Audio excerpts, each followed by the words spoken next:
狗为何改不了吃屎？再昂贵的狗粮，再齐全的微量元素药片，都不能阻止它们对便便情有独钟。难道真天性有关？吃了不会生病吗？这是一个有味道的话题，虽然大家都不愿提起，但问题就摆在那儿。我们不能否认，大部分狗都有这样的习惯，包括主人精心饲养的宠物狗，每天刷牙，每天照看饮食起居，却也难免因一时疏忽，让狗冲向那些便便。2012年，美国的动物行为协会上，加州大学戴维斯分校的博士人员就指出，有 16% 的狗狗在一生中曾被主人看到过吃便便的行为，至少5次，还有 24% 被观察到吃过1次。所以很多狗都会将粪便视为食物，这种习惯也叫做食粪症，属于狗身体里的一种基因。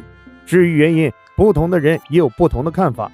例如，其中的博士哈特就认为这是一种先天倾向，是犬科在自然界中长期形成的基因习惯，因为吃粪便可以保护群体成员，避免受到寄生虫的侵害。而动物行为学家斯特森则认为是早年进化为了应对饥饿才产生的一种生存行为。但是不光狗有食粪症，兔子、熊猫、狐狸等都会吃粪便，而且还有部分昆虫也是食粪大户，尤其是苍蝇和屎壳郎。那它们为何会对粪便情有独钟呢？首先便是进化。就拿狗来说，它的祖先可是狼，而狼是食腐动物，对臭味的接受度更高。在极端环境中，吃掉自己或其他动物的粪便，能够让自己更好存活下来。同时，它们的肠胃功能以及消化能力并没有人类发达，排泄物中就会剩下部分营养未吸收，狗就可以通过吃掉再次进行消化来摄取其中的养分。包括其他动物也是如此，例如兔子就会吃粪便进行2次消化吸收。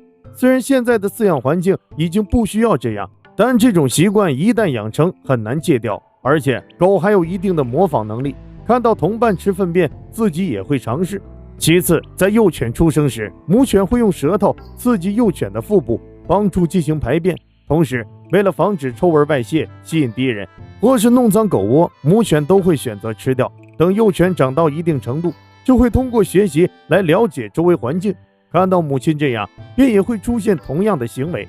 所以这是一种正常的自然现象，尤其是多犬家庭，他们不但会吃，甚至还会通过玩来消遣时光。要是主人在狗拉便便时动手打狗，那狗还会形成一种心理，拉便便会被打，他们就会尽力憋住。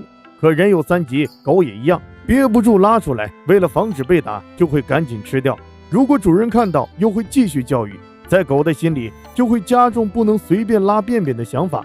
最后，粪便中含有粪臭素，这种物质会根据浓度产生不一定的味道。例如我们吃的螺蛳粉、酸笋包就含有粪臭素，但很多人吃着依旧很香。还有香水，同样也含有粪臭素。包括自然界中的水果和花朵，香味来源都与粪臭素有关。